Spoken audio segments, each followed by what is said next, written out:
সহি আকীদা কি, এর গুরুত্ব কি, এর বিষয় কি ইত্যাদি নিয়ে আলোচনা হবে। ওমা তৌফিক ইল্লা বিল্লাহ। তো প্রথমত আমরা যে বিষয়টা ভূমিকার মধ্যে আলোচনা করব, আমাদের বাংলাদেশে যদিও আমরা 90-93% মুসলিম, কিন্তু দেখা যায় যে এই বিশাল জনগোষ্ঠী, মুসলিম জনগোষ্ঠী, এদের মধ্যে আকীদার জ্ঞানের খুব অভাব। এমনকি কিছু কিছু আলেম, আকীদা না জানা কিছু আলেম, কিছু পণ্ডিত, তারা বলে থাকে যে আকীদা শব্দটাই নাই ইসলামের মধ্যে, অথচ তারা আকীদা আকীদা করে। আকীদা শব্দটাই ইসলামের মধ্যে নাই, কোরআন হাদিসে কোথাও নাই। মানে সহি আকীদার বিরুদ্ধে তাদের অবস্থান, যার ফলে এই শব্দটাকেও তারা পছন্দ করে না। এই শব্দটা শুনলেও তাদের গায়ে আগুন লেগে যায়। আকীদা শব্দই নাকি নাই। তো এটা একটা অজ্ঞতা। আকীদার বিষয়ে আমাদের যে অজ্ঞতা আছে, এই অজ্ঞতা থেকে আমাদেরকে মুক্ত হইতে হবে এবং অবশ্যই সহি আকীদা কি জিনিস এবং বাতিল আকীদা কি জিনিস, এগুলো আমাদের জ্ঞান রাখতে হবে। সহি আকীদা পোষণ করতে হবে, অবলম্বন করতে হবে, শিখতে হবে। আর বাতিল আকীদা থেকে আমাদেরকে বিরত থাকতে হবে। তো প্রথমত আমরা আকীদা বিষয়টা সরাসরি একটি হাদিস থেকে প্রমাণ করার চেষ্টা করব, তারপরে আমরা আকীদা বিষয়ে অন্যান্য আলোচনাগুলো নিয়ে আসবো আপনাদের সামনে। যায়েদ বিন সাবিত রাদিয়াল্লাহু আনহু থেকে বর্ণিত একটি হাদিস। সেই হাদিসে আল্লাহ রাসূল সাল্লাল্লাহু আলাইহি ওয়াসাল্লাম বলছেন, লা ইয়াতাকিদু কলবু মুসলিমিন আলা সালাসি খিসালিন ইল্লা দাখালাল জান্নাহ। আকীদা যে জান্নাতে যাওয়ার, সহি আকীদা পোষণ করা যে জান্নাতে যাওয়ার একটা ওসিলা, সরাসরি এই হাদিসটা তার প্রমাণ। আল্লাহ রাসূল সাল্লাল্লাহু আলাইহি ওয়াসাল্লাম বলছেন যে মুসলিম ব্যক্তি তার অন্তরে তিনটা বিষয়ে আকীদা যদি পোষণ করে, তার অন্তরকে তিনটা বিষয়ে যদি সে বেঁধে ফেলতে পারে, জায়গা দিতে পারে। আকীদা শব্দের অর্থ কি? আকদ শব্দের বা আকীদা শব্দের অর্থ হলো, শাব্দিক অর্থটা বুঝলেও আমাদের কাজ হবে কি? বন্ধন, বন্ধন দেওয়া অথবা গিরা লাগানো। তার অর্থ, সহজ অর্থ হলো অন্তরকে যেই গুরুত্বপূর্ণ বিষয়গুলো দ্বারা বেঁধে ফেলবেন, অন্তরে গেঁথে দিবেন, যেই বিষয়গুলো ইসলামের মৌলিক বিষয়, ঈমানের মৌলিক বিষয়গুলোকে অন্তরে গেঁথে ফেলবেন, সেগুলোই হলো আকীদার বিষয়। আকীদা মানে গেঁথে ফেলা, বেঁধে ফেলা অথবা গিরা লাগানো। তার মানে আপনি যদি মুমিন মুসলিম হইতে চান, তাহলে আপনাকে এই বিষয়গুলো অন্তরে গেঁথে দিতে হবে, অন্তরকে বেঁধে দিতে হবে, এবং যাতে করে এই বিষয়ের আলোকে আমার ধর্মীয় জীবনটা চলে, এর বাইরে আমি যেতে পারবো না। তা আল্লাহ রাসূল সাল্লাল্লাহু আলাইহি ওয়াসাল্লাম বলছেন যে কোনো মুসলিম ব্যক্তি তার অন্তরকে যদি এই তিনটা দুইটা খাসলতের সাথে বেঁধে দিতে পারে, অন্তরে স্থাপন করে ফেলতে পারে, তাহলে সে জান্নাতে যাবে, সে অবশ্যই জান্নাতে যাবে। তো সাহাবী জিজ্ঞেস করলেন, মা হিয়া ইয়া রাসূলুল্লাহ, সেই তিনটা বিষয় কি, যেই তিনটা বিষয় আমি অন্তরকে বেঁধে ফেলবো, অন্তরে স্থাপন করব। আল্লাহ রাসূল সাল্লাল্লাহু আলাইহি ওয়াসাল্লাম বললেন, এক নম্বর হলো ইখলাসুল আমাল। ইখলাসুল আমাল, ইখলাস শব্দ তো আমরা শুনি, ইখলাসটা হলো আকীদার একটা পয়েন্ট, বুঝা গেছে?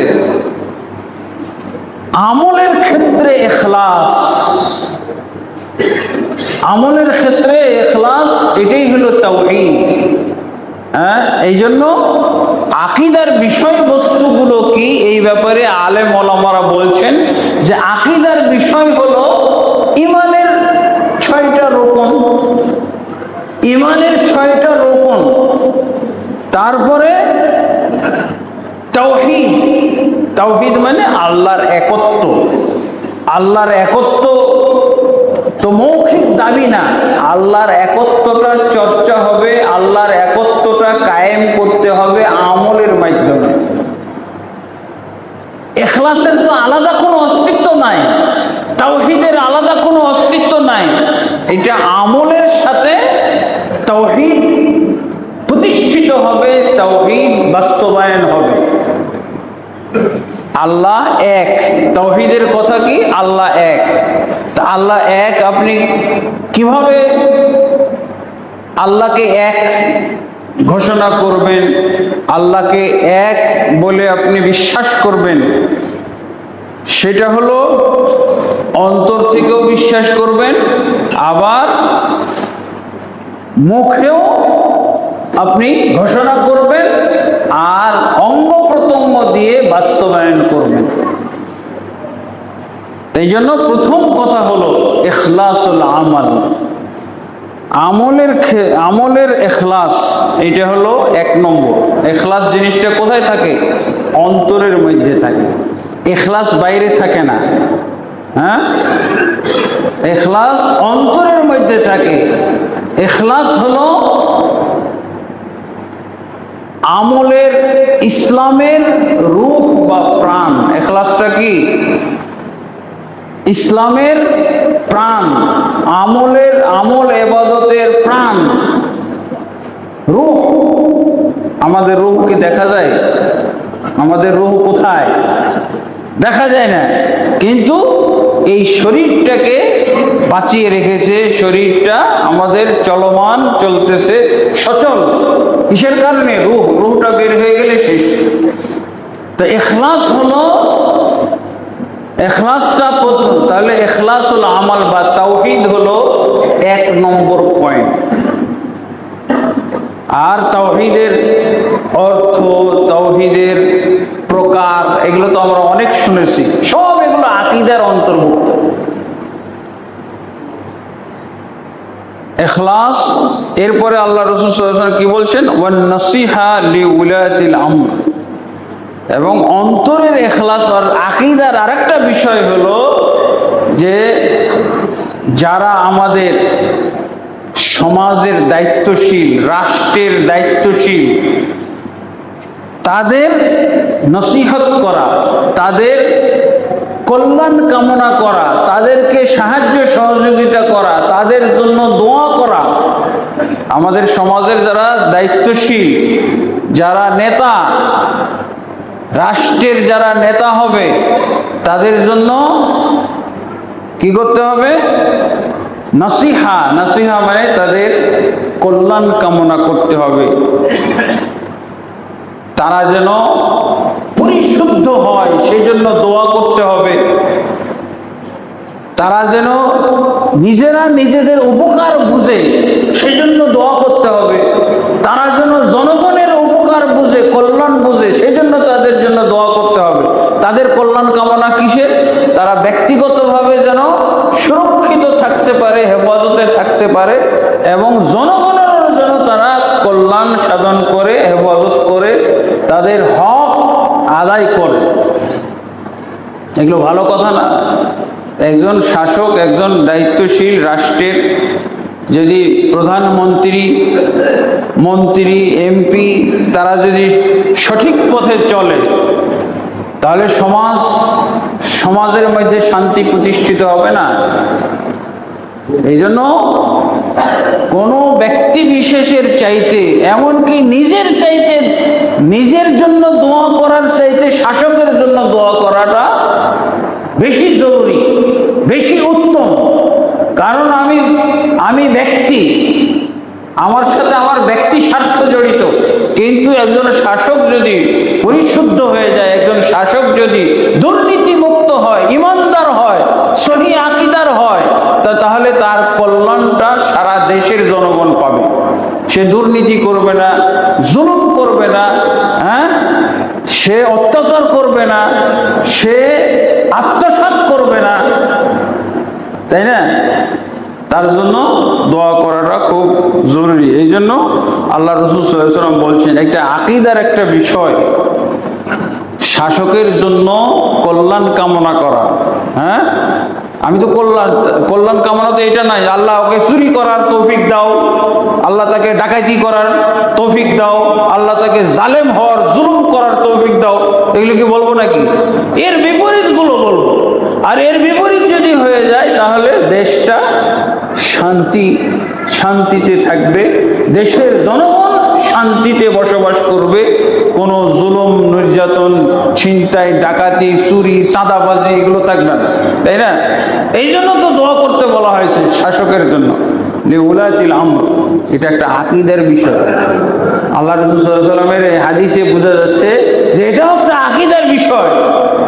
শাসকের জন্য বদদোয়া করা, এটা কিন্তু আকীদা বিরোধী। শাসকের জন্য ভালো দোয়া করবেন, আল্লাহ শাসক যেন চোর না হয়, বাটপার না হয়, ছিনতাইকারী না হয়, চাঁদাবাজি না হয়, আর এসবের আশ্রয় প্রশ্রয় দানকারী না হয়। তাহলে জনগণের কল্যাণ, দেশের কল্যাণ, তাই না? এই দোয়া না থাকার কারণে, আর তারা দোয়ার যোগ্য না হওয়ার কারণে তো আমাদের বাংলাদেশের কি দেখতেছি আমরা, যেখানে সেখানে জুলুম, নির্যাতন, চাঁদাবাজি, তারপরে টেন্ডারবাজি, তারপরে কত ধরনের জুলুম নির্যাতন দেখতে পাই। আমরা মনে হয় দোয়া করি না, এই জন্য দোয়া করতে হবে তাদের জন্য। আল্লাহ যদি দোয়া করলে তো আল্লাহ দোয়া কবুল যদি করে নেয়, তাহলে তো তারা শুদ্ধ হয়ে যাবে, আমরা শান্তিতে থাকব। এরপরে কি বলছেন? ওয়ালুজুমুল জামাআ। তারপরে বলছেন জামাতকে আঁকড়ে ধরা, এটাও একটা আকীদার বিষয়। আল্লাহ রাসূল সাল্লাল্লাহু আলাইহি ওয়াসাল্লাম তিনটা বিষয় উল্লেখ করেছেন। লুজুমুল জামাআ, জামাতকে আঁকড়ে ধরা। জামাত বলতে কি? জামাত বলতে হলো একটা শাসকের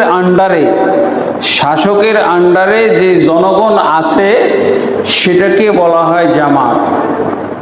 ইসলামী রাষ্ট্র, জামাতের সম্পর্ক হবে ইসলামী রাষ্ট্রের সাথে। ইসলামী রাষ্ট্র যদি থাকে, তাহলে ইসলামী রাষ্ট্রের মধ্যে একটা মাত্র জামাত থাকবে। এই জন্য এক বচনে বলা হয়েছে লুজুমুল জামাআ, জামাতটিকে আঁকড়ে ধরবে, জামাতটিকে আঁকড়ে ধরা। জামাতটি বলতে একটা নির্দিষ্ট জামাত না, ইসলামী রাষ্ট্রের একজন খলিফা, একজন আমিরুল মুমিনিনের তত্ত্বাবধানে গোটা দেশ চলবে। এই জন্য ইসলামে বিরোধী দল হারাম।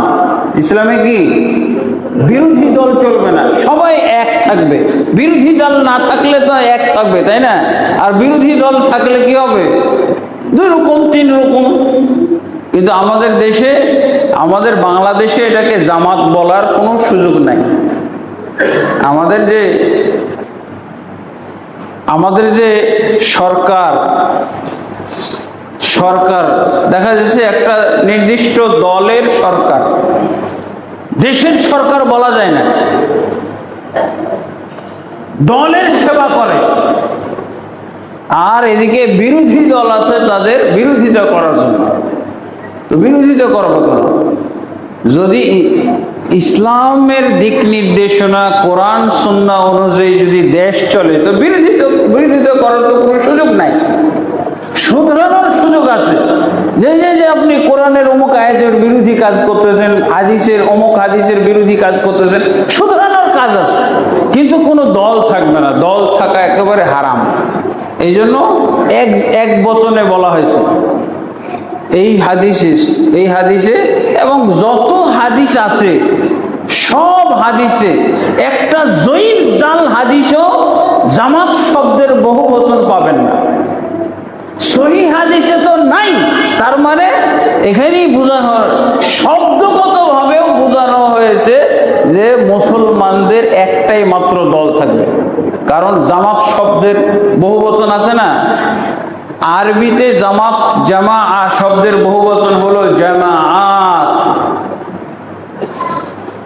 আর বাংলায় আমরা কি বলি? জামাত সমূহ। কিন্তু হাদিসে কোন সহিহ হাদিস, কোন জয়ীফ হাদিস, কোন জাল হাদিসেও জামাত শব্দটা দ্বিবচন, মুসান্না দ্বিবচন অথবা বহু বচনেও আসে নাই, শুধু এক বচন, জামাআতুন আল জামাআ এক বচনে আসছে। এর অর্থ কি? যে মুসলমানদের একটাই মাত্র দল থাকবে, ইসলামী রাষ্ট্রে একটাই মাত্র দল থাকবে। এই জন্যই তাহলে এর নাম বলা হবে কি? ঐক্যবদ্ধ।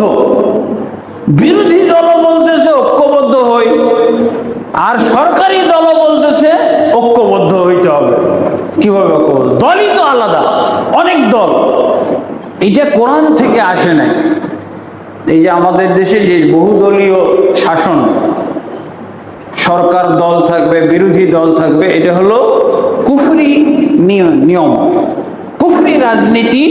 এটা হলো গণতান্ত্রিক রাজনীতি। গণতান্ত্রিক রাজনীতির এগুলো হলো চাহিদা। ইসলামী রাজনীতির মধ্যে একটা মাত্র দল। আগে এক দল করো, তারপরে তুমি রাষ্ট্র গঠনে নামো। আগে এক দল করতে হবে। এক দল পারবো আমরা? এক দল করতে পারবো? এক দলের দাওয়াতটাও তো বুঝি না। এক দল কিভাবে হয় সেই দাওয়াতটাও তো বুঝি না। আমরা বহু দল, প্রতিদিন একটা করে দল গঠন করছি আর দলের ফজিলত বলে যাচ্ছি। তাহলে দেখেন, আকীদার সাথে জড়িত করে দেওয়া হয়েছে দলের বিষয়টাও।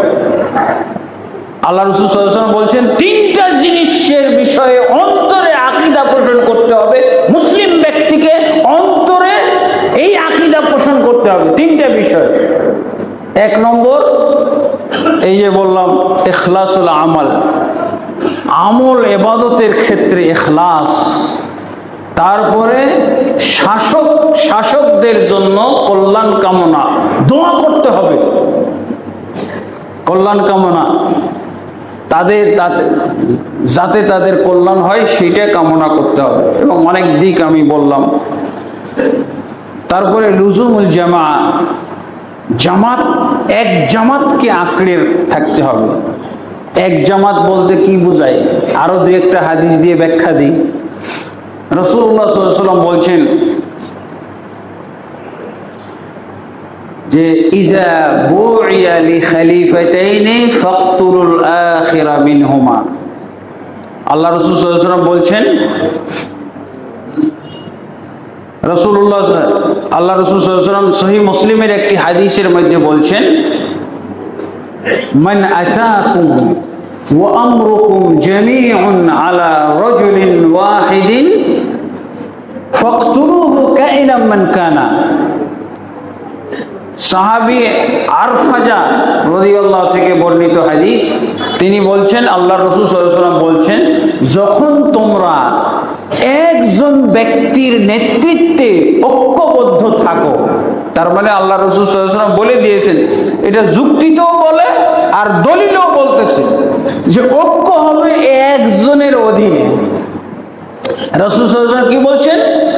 যে তোমরা যখন একজন ব্যক্তির নেতৃত্বে অধীনে ঐক্যবদ্ধ থাকো, এমন সময় দ্বিতীয় কোনো ব্যক্তি যদি আরেকটা দল খুলে,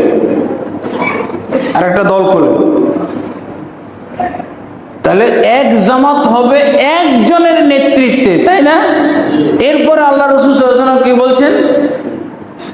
মান আতাকুম ওয়া আমরুকুম জামিউন আলা রাজুলিন ওয়াহিদিন, তোমরা একজনের নেতৃত্বে একজনের অধীনে ঐক্যবদ্ধ আছো।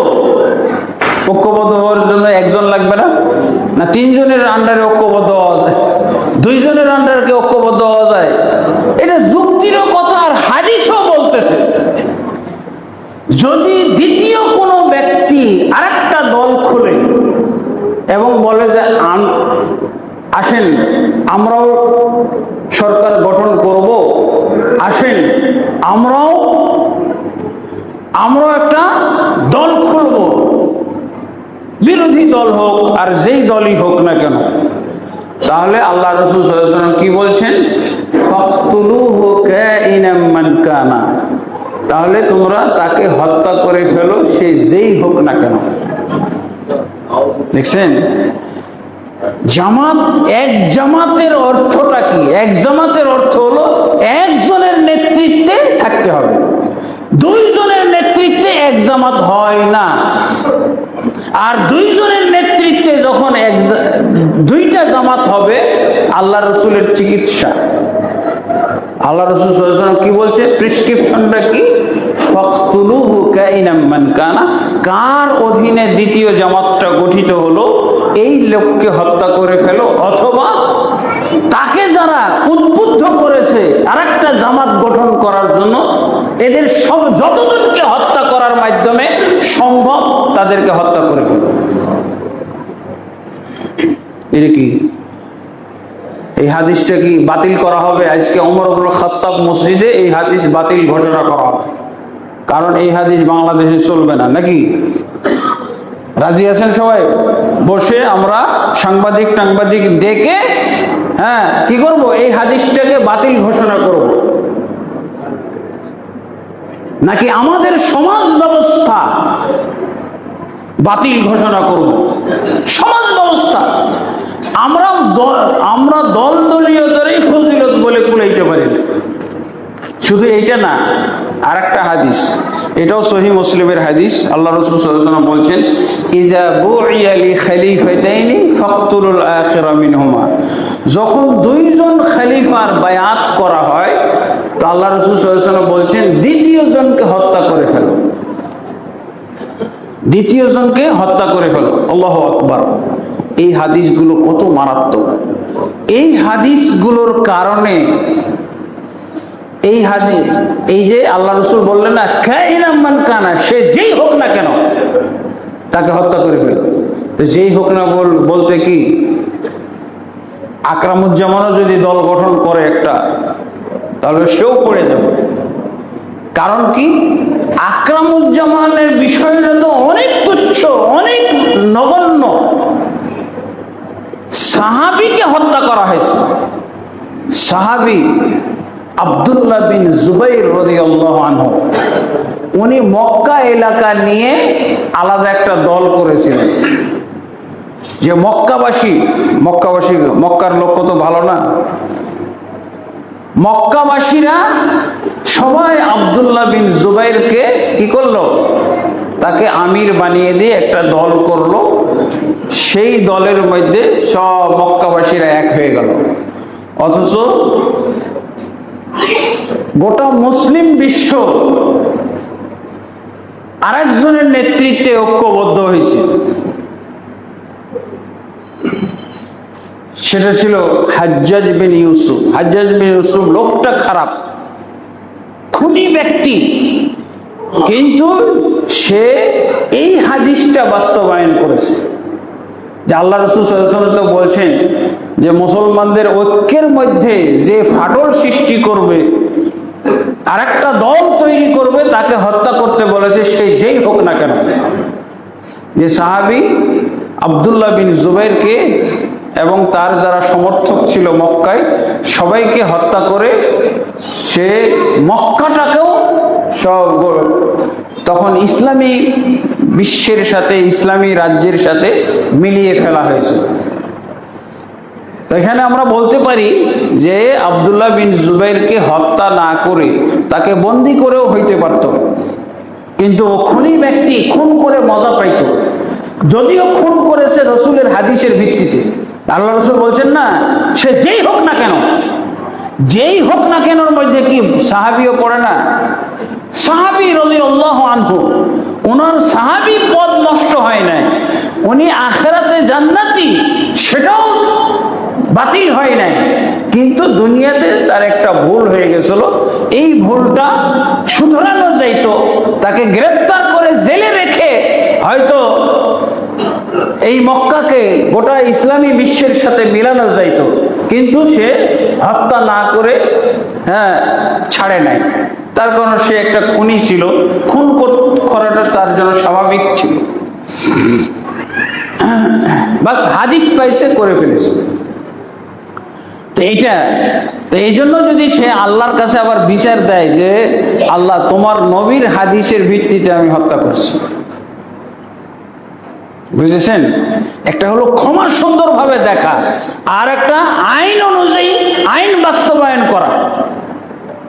তো যাই হোক, বিষয়টা কত জটিল, এই জন্য আমি বলেছি এটা আকরামুজ্জামানের ক্ষেত্রে খুবই মামুলি ব্যাপার, সাহাবীর ক্ষেত্রে বাস্তবায়িত হয়েছে এই হাদিস। এমনকি আরেকটা বিষয় যদি বলি তাহলে তো সব খেপেই যাবে। হুসাইন রাদিয়াল্লাহু আনহু, আল্লাহু আকবার, হুসাইন রাদিয়াল্লাহু আনহু জান্নাতের যুবকদের সর্দার, আর তার মা ফাতেমা হলো জান্নাতি মহিলাদের সর্দারনি। এরকম ব্যক্তি যখন কুফায় গেল নেতৃত্ব গ্রহণ করার জন্য, অলরেডি ফাসেক ফাজের সেই ইয়াজিদ বিন মুআবিয়া তার আন্ডারে ঐক্যবদ্ধ হয়ে গেছে, জামাত গঠিত হয়ে গেছে, এক জামাত হয়ে গেছে। কিন্তু কুফাবাসীরা বলছে যে না, আমরা ইয়াজিদের নেতৃত্ব মানি না, আমরা হোসেনকে আমরা চাই। হোসেনকে ডেকে পাঠালো, কিন্তু হোসেন রাদিয়াল্লাহু আনহু কুফায় যাওয়ার আগেই এরা হোসেনের সাথে মুনাফিকি করে ফেলেছে, গাদ্দারি করে ফেলেছে। হোসেন কারবালা পর্যন্ত পৌঁছার আগেই, কারবালার আগেই দেখা গেছে সব চেঞ্জ হয়ে গেছে, সব ইয়াজিদের পার্টি হয়ে গেছে। তখন কি করলো ওবাইদুল্লাহ বিন জিয়াদ এসে হোসেন রাদিয়াল্লাহু আনহু গতি রোধ করে তাকেও হত্যা করা হয়েছিল, তারও দলিল ছিল এটাই যে মুসলমানরা যখন কারো নেতৃত্বে ঐক্যবদ্ধ হয়ে যায়, তখন কেউ যদি এই ঐক্যের মধ্যে ফাটল সৃষ্টি করতে চায়, আর একটা দল গঠন করতে চায়, একটা ছোট্ট ভূখণ্ডকে আলাদা করে নিতে চায়, তাহলে তাকে হত্যা করে ফেলো, সে যেই হোক না কেন। কিন্তু হোসেন রাদিয়াল্লাহু, এই হাদিস অনুযায়ী হত্যা করা জায়েজ হতো যদি হোসেন রাদিয়াল্লাহু আনহু সারেন্ডার না করতেন। হোসেন রাদিয়াল্লাহু বলছিলেন যে দেখো, আমাকে সিরিয়ায় যেতে দাও, দামেস্ক যেতে দাও, অথবা আমি তখন ইয়াজিদের সাথে বোঝাপড়া করব, আমাকে ইয়াজিদের কাছে আমি তোমাদের কাছে আত্মসমর্পণ করব না, আমাকে ইয়াজিদের কাছে যেতে দাও, ইয়াজিদের সাথে আলোচনা সাপেক্ষে আমি আমার পদক্ষেপ গ্রহণ করব। কিন্তু এইটা করতে দেয় না, এই জন্য উনি মজলুম ভাবে শহীদ হয়েছেন। মজলুম, তাকে যাইতে দেওয়া উচিত ছিল। সে কার কাছে যাইতে চেয়েছিল? যেই ইয়াজিদের পক্ষে তারা হোসেনের গতিরোধ করলো, হোসেনকে তারা হত্যা করলো, সেই ইয়াজিদের কাছেই তো উনি যাইতে চেয়েছিলেন যে আলোচনা করবে তার সাথে, আলোচনার মাধ্যমে একটা সমাধান আসতো, কিন্তু তাকে যেতেই দিল না। অথবা উনি বলছিলেন যে আমি ইসলামী রাষ্ট্রের, ইসলামী রাজ্যের কোনো সীমানা পাহারা দিয়ে আমার জীবনটা কাটাই দিব। তোমাদের কাছে আমি যাব না, তোমাদের কাছে আত্মসমর্পণ করব না। অথবা তৃতীয় অপশন, আমি যেখান থেকে এসেছি ওখানে চলে যাব। যেহেতু যারা আমাকে দাওয়াত দিয়েছিল তারা সবাই গাদ্দারি করেছে, এখন আমি আর ওইদিকে যাবই না, এই কুফার দিকে আর যাব না, আমি মদিনায় ফিরে যাব। কোনটাই করতে দেয় নাই, তাকে হত্যা করেছে। এই জন্য উনি মজলুম অবস্থায় এই তিনটা প্রস্তাব যদি উনি না দিতেন, তাহলে উনিও আব্দুল্লাহ বিন জুবাইরের মতো শহীদ হয়েছেন। ভুলের কারণে, ইজতিহাদি ভুলের কারণে শহীদ হইতে পারে।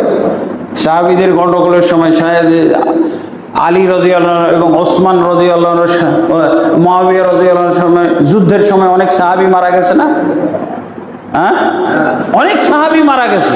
সেটা কি কারণে? ভুল বুঝাবুঝির কারণে মারা গেছে। ভুল বুঝাবুঝির কারণে মারা গেছে, এই জন্য আল্লাহ সবাইকে ক্ষমা করবেন, আল্লাহ সবাইকে ক্ষমা করে দেবেন। কোরআনে কি বলা হয়েছে? সূরা বাকারার শেষ আয়াতে, রব্বানা লা তুআখিযনা ইন নাসিনা ওয়া আখতানা, হে আমাদের রব, আপনি আমাদেরকে পাকড়াও করবে না ভুলবশত আমরা যা ঘটিয়ে ফেলি, অথবা ভ্রমের কারণে যা ঘটিয়ে ফেলি, এগুলোর জন্য আল্লাহ আপনি আমাদেরকে পাকড়াও করবেন না। ভুলের কারণে হয়ে গেছে, ভুল, ইজতিহাদি ভুলের কারণে এগুলো সব ঘটে গেছে। তো আলহামদুলিল্লাহ, আমরা সহজ কথা যেটা বুঝছি সেটা হলো যে রাসূলুল্লাহ সাল্লাল্লাহু আলাইহি ওয়াসাল্লাম যে জামাত আঁকড়ে ধরাটাকেও একটা কত গুরুত্বপূর্ণ বিষয় বলেছেন। জামাতের কারণে অতীতে হতাহত হয়েছে, এবং সেটা এই হাদিসের কারণেই, বা এই হাদিসের যে ব্যাখ্যায় যে আরো দুইটা হাদিস আমি আপনাদের সামনে তুলে ধরলাম, এইটা আমাদেরকে বুঝতে হবে। তো অবশ্যই মুসলমানরা পরস্পরে ঐক্যবদ্ধ থাকবে, এক জামাতবদ্ধ থাকবে। ইসলামী রাষ্ট্রের এক জামাতের অর্থ হলো গোটা দেশের মুসলমান এই শাসককে, যিনি আমির নির্বাচিত হয়েছেন, যিনি খলিফা নির্বাচিত হয়েছেন, গোটা দেশের মুসলমান তারই আনুগত্য করবে, তার হাতে বায়াত করবে, তার কথা মেনে চলবে, হ্যাঁ, তার হুকুম মেনে চলবে যতক্ষণ পর্যন্ত কোরআন সুন্নাহ অনুযায়ী সে হুকুম দিয়ে থাকে, শাসন করে থাকে। আর যদি এর ব্যতিক্রম করে তাহলে তাকে মানা যাবে না। আবু বকর রাদিয়াল্লাহু কি বলছিলেন? আমাকে আপনারা খলিফা নির্বাচন করেছেন, কিন্তু আমি বিশ্বাস করি উল্লিতু আলাইকুম ওয়ালাস্তু খায়রিম মিনকুম, আমাকে আপনারা পদ দিয়েছেন, আমাকে ক্ষমতায় বসিয়েছেন, এর অর্থ আমি এটা মনে করি না যে আমি আপনাদের চেয়ে সবার চেয়ে উত্তম। আমি অধমকে আপনারা ক্ষমতায় বসিয়েছেন। আতিউনি মা আতাতুল্লাহ ওয়া রাসূলাহ, তোমরা আমাকে অনুসরণ করবে, আমার আনুগত্য করবে যতক্ষণ পর্যন্ত আমি আল্লাহ এবং রাসূলের আনুগত্য করি, যতক্ষণ। আর যখনই আমি আল্লাহ এবং আল্লাহর রাসূলের আনুগত্য করব না, ফালা সামা ওয়ালা তাআতা, যখন আমি আল্লাহ এবং আল্লাহর রাসূলের আনুগত্য করব না, তাহলে আপনাদেরকে আমি বুদ্ধি শিখিয়ে দিচ্ছি, আপনাদেরকে আমি বলে দিচ্ছি যে আপনারাও আমার আনুগত্য করবেন না। আল্লাহু আকবার। তাহলে রাসূল সাল্লাল্লাহু আলাইহি ওয়াসাল্লামের যে আইন, রাসূল সাল্লাল্লাহু আলাইহি ওয়াসাল্লাম যে নিয়ম, রাসূল সাল্লাল্লাহু আলাইহি ওয়াসাল্লাম যে সুন্নাহ, এই সুন্নাহর আলোকে আমাদের সবকিছু হবে। আমাদের দেশের কি বলে পার্লামেন্টের স্পিকার আবু বকর রাদিয়াল্লাহু আনহু এই কথাটা তিনি কিন্তু তুলে ধরেছিলেন পার্লামেন্টে। আমরা এতে খুব খুশি। আসলে এটার জন্য একটা আয়োজন, এটার একটা ব্যবস্থা। ইসলামী আইনই নাই তো এই কথাটার আর কি দাম? সংবিধানটাই তো ইসলামী করতে পারি নাই, তো স্পিকার এই কথা বললেই কি আর না বললেই কি?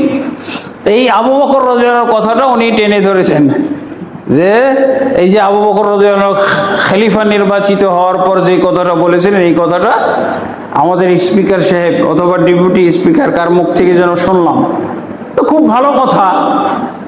আরো যদি আরো আরো ঘাটাঘাটি করে ইসলাম নিয়ে, আরো স্টাডি করে ইসলাম নিয়ে, যদি পার্লামেন্টের সদস্যরা যদি ইসলাম নিয়ে ঘাটাঘাটি করতে করতে তাদের তো কাজ হলো আইন প্রণয়ন করা, তা আইন প্রণয়নের ক্ষেত্রে যদি তারা এক সময় ঐক্যবদ্ধ হয়ে যায় যে আমরা কোরআন থেকে আইনগুলো নিব, রাসূলের সুন্নাহ থেকে আইনগুলো নিব, তাহলে তো এটা বাংলাদেশের জন্য অত্যন্ত কল্যাণকর না?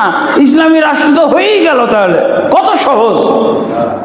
আমরা বিচ্ছিন্নভাবে কিছু কিছু ইসলামের কথা বলছি, বিচ্ছিন্নভাবে কিছু কিছু আমরা কি বলে কোরআনের আয়াতও পড়ছি, অনেক সংসদ সদস্য কোরআনের আয়াত।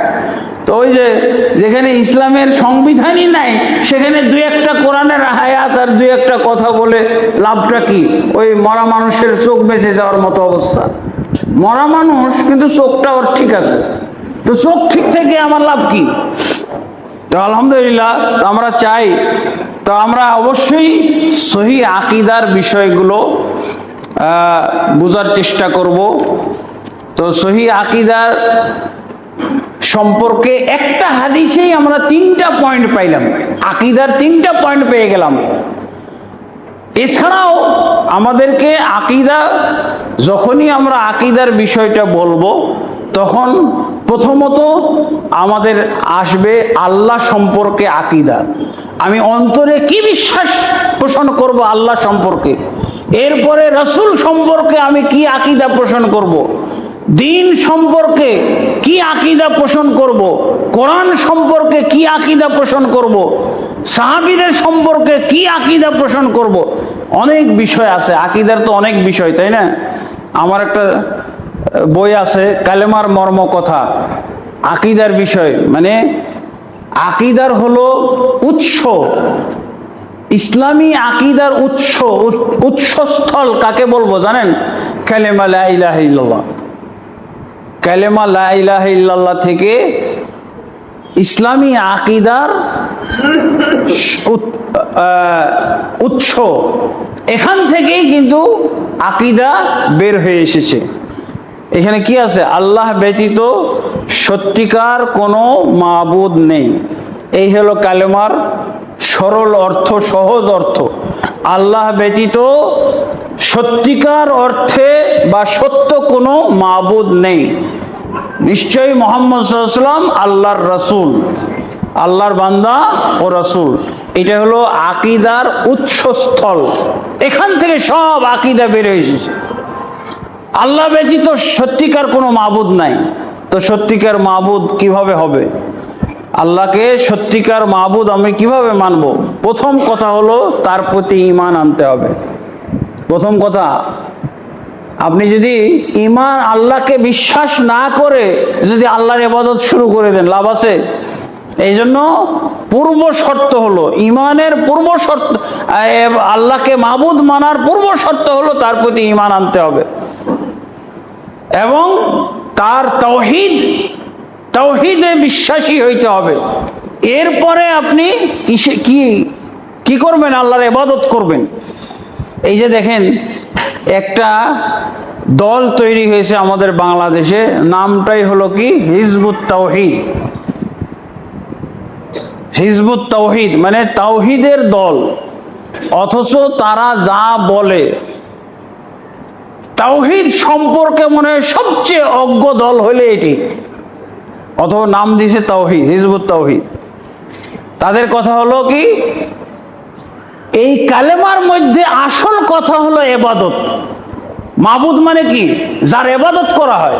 কিন্তু ওরা যে তাওহীদের কথা বলে, তাওহীদের ক্ষেত্রে তাওহীদের মধ্যে ইবাদত শব্দটাই নাই। আল্লাহর শাসন চাই, কোরআনের শাসন চাই। কোরআনের শাসন তুই কবে পাবি? আগে ইবাদত শুরু কর। ইবাদতের কথাটাই নাই, অথচ নাম দিছে হিজবুত তাওহীদ। আগে তো ইবাদত শুরু হবে, অথচ আল্লাহ ব্যতীত মাবুদ নাই, সত্যিকার কোনো মাবুদ নাই। তো মাবুদ শব্দটাই তাদের হিজবুত তাওহীদের মধ্যে নাই। কি আছে? আল্লাহর আইন বাস্তবায়ন চাই। আল্লাহর আইন, তোমার ব্যক্তি জীবনে আল্লাহর আইন নাই? একটা মানুষের ব্যক্তি জীবনে আল্লাহর আইন আছে না? ব্যক্তি জীবনে, তার পারিবারিক জীবনে, তার সামাজিক জীবনে, এরপরে যাবে রাষ্ট্রীয় জীবনে। ওরা যে কথাটা বলছে রাষ্ট্রীয় জীবনে, এগুলো সব বাদ। তার পারিবারিক জীবনে তাওহীদ নাই, তার ব্যক্তি জীবনে তাওহীদের খবর নাই। ব্যক্তি জীবনে তাওহীদ মানে আল্লাহর নিয়মগুলো, আল্লাহর আদেশ নিষেধ ব্যক্তিগত জীবনে তারা মেনটেন করে। ওরা বলছে নামাজই নাই, নামাজটাই নাকি নাই। যারা জিহাদকারী তাদের জন্য নাকি নামাজ, অথচ নামাজ হলো তাওহীদের পরে পরই হলো নামাজ। ইসলামের রুকনগুলো কি? আকীদার মধ্যে ঈমানের রুকনগুলো আসবে, ইসলামেরও 5টি রুকন আকীদার অন্তর্ভুক্ত হবে। অথচ তাদের এখানে ফালতু একটা শব্দ নিয়ে সব হইচই করতেছে, দৌড়ঝাঁপ করতেছে, এত লোকদেরকে নাচানাচি করাইতেছে, এতগুলো মহিলাকে বের করে নিয়ে আসছে। নাউজুবিল্লাহ। আল্লাহ রাসূল সাল্লাল্লাহু আলাইহি ওয়াসাল্লামের দৃষ্টিতে কি? আল্লাহ রাসূল সাল্লাল্লাহু আলাইহি ওয়াসাল্লামের দৃষ্টিতে হলো জিনাল আইনে আন নজর, চোখের জিনা আছে, চোখের জিনা। দেখা যায় সব বেপরদা মহিলাগুলোকে নিয়ে এসে ছেড়ে দিয়েছে, সব জিনা করো। চোখের জিনাটা তো কমপক্ষে হচ্ছে, বাস্তব জিনাটাও হয়ে যেতে পারে। চোখের জিনা থেকে বাস্তব জিনায় যাওয়া হয়। সব জিনার আয়োজনকারী, জিনার একটা দল খুলে বসেছে, মহিলাদেরকে প্রথম সারিতে বসিয়ে দেয়। নাউজুবিল্লাহ। হিজবুত তাওহীদ কিন্তু সবচেয়ে তাওহীদ বিষয়ে অজ্ঞ দল যদি দেখা যায় তাহলে এটাই, তাওহীদ বিষয়টাই বুঝে না, অথচ নাম দিছে হিজবুত তাওহীদ।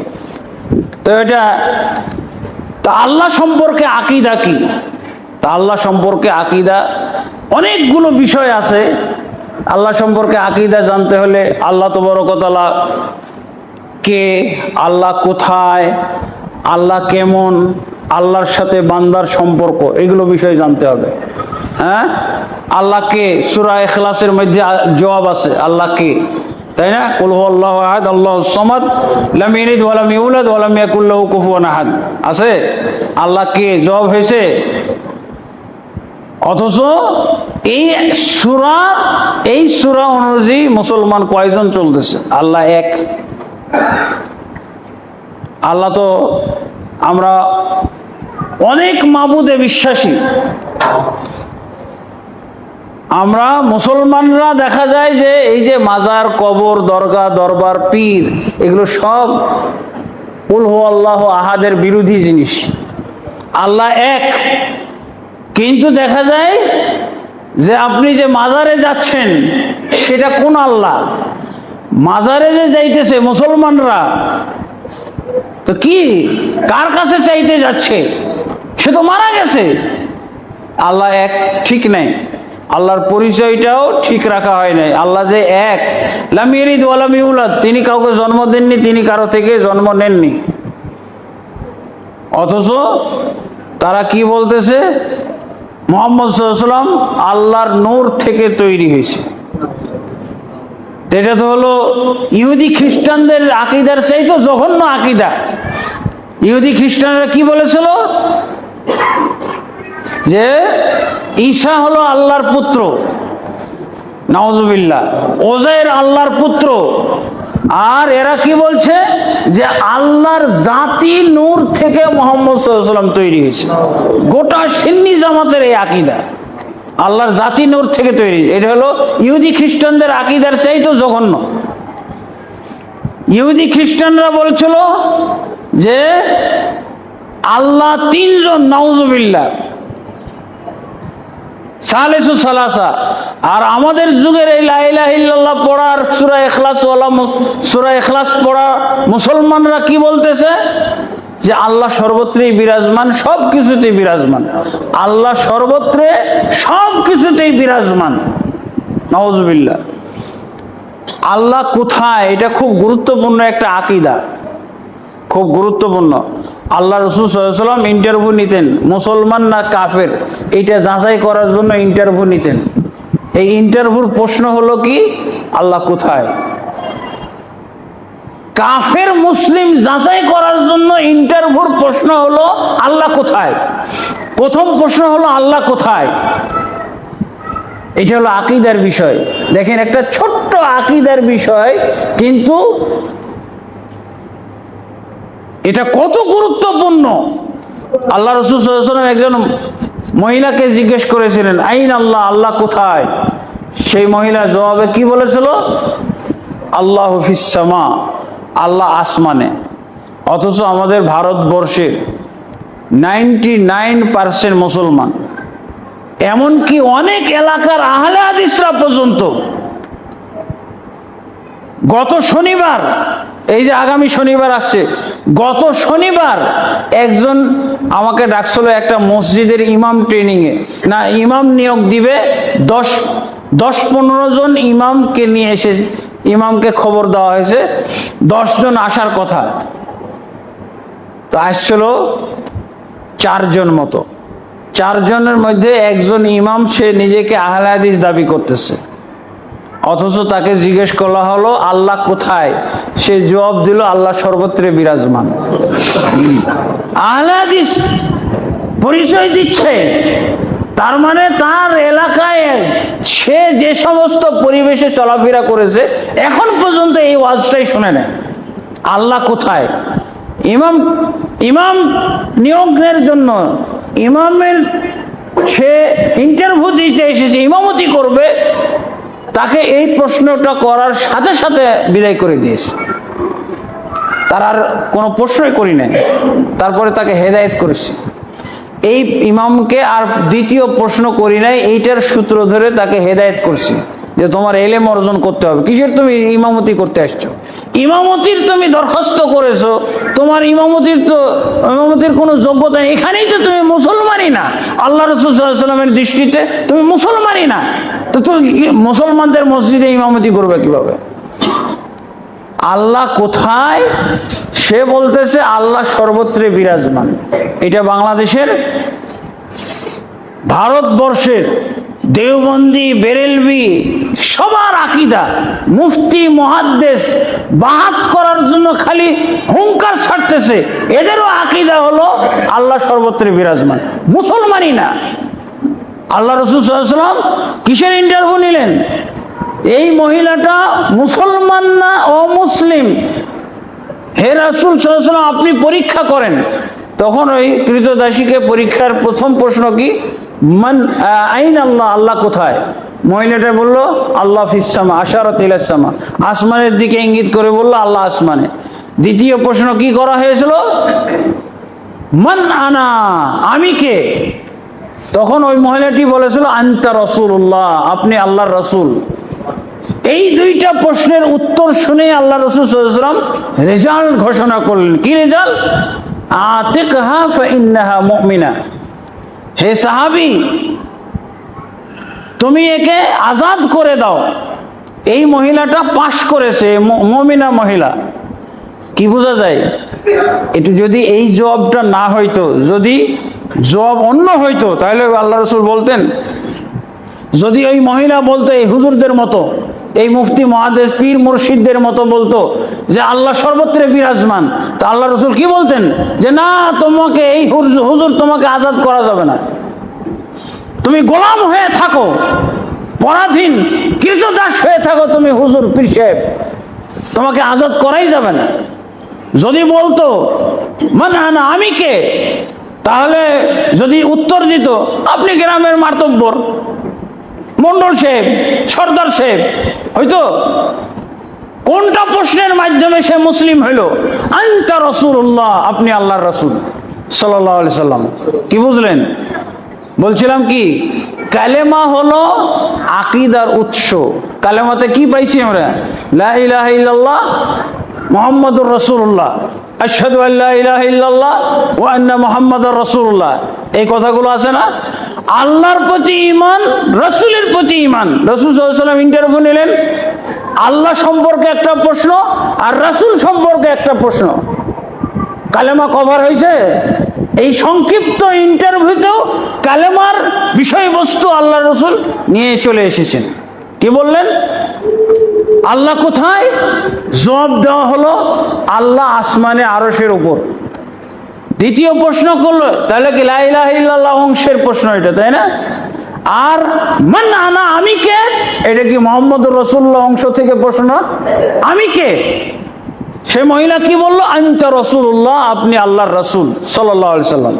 এবার রেজাল্ট এসে গেল কি, আতিকহা ফাইন্না মুমিনা, এই মহিলা মুমিনা মহিলা, একে আজাদ করে দাও, স্বাধীন করে দাও, একে কৃতদাস রেখো না, একে গোলামির শিকলে আর রেখো না, একে তুমি স্বাধীন করে দাও। আল্লাহু আকবার। আর হুজুররা আমাদেরকে বলছে, এক হুজুর বলতেছে, মুফতি সাহেব বলছে, আল্লাহ কোথায় প্রশ্নই নাকি করা যাবে না, এই প্রশ্ন করলেই নাস্তিক হয়ে যাবে। এটা মুফতি অজ্ঞতার বলে মুফতি হয় আমাদের দেশে, বোঝা যায়। তো রাসূল সাল্লাল্লাহু আলাইহি ওয়াসাল্লাম কি নাস্তিক ছিলেন? রাসূল সাল্লাল্লাহু আলাইহি ওয়াসাল্লাম যে এই মহিলাটাকে প্রশ্ন করলো, আইন আল্লাহ, তুমি কোথায়, আল্লাহ কোথায়, এবং এই মহিলা এই প্রশ্নের জবাবও দিল। শুধু তাই না, আল্লাহ রাসূল সাল্লাল্লাহু আলাইহি ওয়াসাল্লাম একটাই হাদিসে বলেননি যে আল্লাহ কোথায় এই প্রশ্ন। আর একটা হাদিস আছে, আমর ইবনুল আস রাদিয়াল্লাহু আনহু, তিরমিজির মধ্যে, এটা তো সহিহ মুসলিমের মধ্যে হাদিস, তিরমিজির মধ্যে হাদিস এসেছে। কি হাদিস? আল্লাহ রাসূল সাল্লাল্লাহু আলাইহি ওয়াসাল্লাম আমর ইবনুল আস যখন মুসলমান হয় নাই, তাকে জিজ্ঞেস করেছিলেন যে তুমি কয়টা মাবুদের ইবাদত করো, কয়টা মাবুদের ইবাদত করো? আমর ইবনুল আস বলেছিলেন যে 7টা মাবুদ, 7 জন মাবুদের ইবাদত করি। সিত্তাতুন ফিল আরদি ওয়া ওয়াহিদুন ফিস সামা, তিনি কি বলেছিলেন? ভেঙে বলে দিয়েছিলেন, আমি যেই 7 মাবুদের ইবাদত করি তার মধ্যে 6 জন জমিনে, 1 জন আসমানে, 1 জন আসমানে। কি বললেন, কি বুঝলেন? হুজুরের কথা ঠিক আছে, আল্লাহ সর্বত্রে বিরাজমান। এই হাদিসে আল্লাহ রাসূল সাল্লাল্লাহু আলাইহি ওয়াসাল্লাম স্পষ্ট করে দিলেন যে বহু মাবুদ, এগুলো জমিনে থাকার বিষয়, এগুলো হলো বহুত্ববাদ, কিন্তু সত্যিকার অর্থে যিনি মাবুদ তিনি আল্লাহ আসমানে থাকেন। ক্লিয়ার হয়ে গেল না? এরপরে আল্লাহ রাসূল প্রশ্ন করেছিলেন, বিপদ আপদে পড়লে কোন মাবুদকে তুমি স্মরণ করো? 7টা তোমার মাবুদ, বিপদ আপদে পড়লে কোন মাবুদকে তুমি স্মরণ করো? আল্লাযী ফিস সামা, তিনি কি বলেছিলেন? যেই মাবুদ আসমানে আছে সেই মাবুদকেই আমি তখন স্মরণ করি, তার শরণাপন্ন হয়। আল্লাহু আকবার। কি বোঝা গেল? রাসূল সাল্লাল্লাহু আলাইহি ওয়াসাল্লাম সম্পর্কে আমাদের আকীদাও ক্লিয়ার করতে হবে। আমরা যেমন বলতেছি যে তিনি গায়েব জানেন, তিনি মরেননি, জীবিত আছেন, নাউজুবিল্লাহ। তারপরে তিনি গায়েব জানেন এবং তিনি জীবিত আছেন, এসব তিনি নূরের তৈরি, তিনি নূরের তৈরি, আল্লাহর জাতি নূর থেকে তৈরি। এগুলো সব হলো শিরকি আকীদা, বাতিল আকীদা। সহিহ আকীদা হলো আল্লাহর রাসূল সাল্লাল্লাহু আলাইহি ওয়াসাল্লাম আমাদের মতোই মানুষ, তবে তার কাছে ওহী এসেছিল, তিনি সর্বশ্রেষ্ঠ রাসূল এবং আদম সন্তানের মধ্যে সর্বশ্রেষ্ঠ সন্তান। আলহামদুলিল্লাহ। এগুলো কোরআন সম্পর্কে আকীদা হলো আমাদের, যে কোরআনের যে ব্যক্তি একটা হরফকে অস্বীকার করবে সে কাফের হয়ে যাবে। মান জাহাদা হারফা মিনাল কোরআন ফাকাদ কাফার। অথচ আমাদের সমাজের বিরাট একটা অংশ শিয়ারা কোরআনকে, আমাদের এই 30 পারা কোরআন তারা মানে না, মানে 90 পারা কোরআন। 90 পারা কোরআন, কোরআনের মধ্যে কোনো কম বেশ নাই, আল্লাহ রাসূল সাল্লাল্লাহু আলাইহি ওয়াসাল্লাম যা দিয়ে গেছে সেটাই। অথচ তার আকীদা পোষণ করে কোরআন নাকি 90 পারা, নাউজুবিল্লাহ। এবং এই কোরআনের মধ্যে হেরফের হয়ে গেছে, কোরআনের মধ্যে বিকৃতি ঘটেছে, নাউজুবিল্লাহ। অথচ আল্লাহ তাবারক ওয়া তাআলা কোরআনের মধ্যে বারবার চ্যালেঞ্জ করেছেন, সেই চ্যালেঞ্জে সবাই হেরে গেছে। এরপরে কোরআন আমার কিয়ামত কাল পর্যন্ত একেবারে বিশুদ্ধ এবং কোনো এর মধ্যে হেরফের ঢুকে নাই, ঢুকবে না, কেউ ঢুকাইতে পারবে না। অথচ শিয়ারা, এই যে ইরানের শিয়া, এরা হলো বলছে যে কোরআনের মধ্যে সূরা মুহাম্মদ আছে, সূরা মারিয়াম আছে, অমুক সূরা আছে, সূরা নূহ আছে, তো আলী সম্পর্কে সূরাগুলো গেল কোথায়?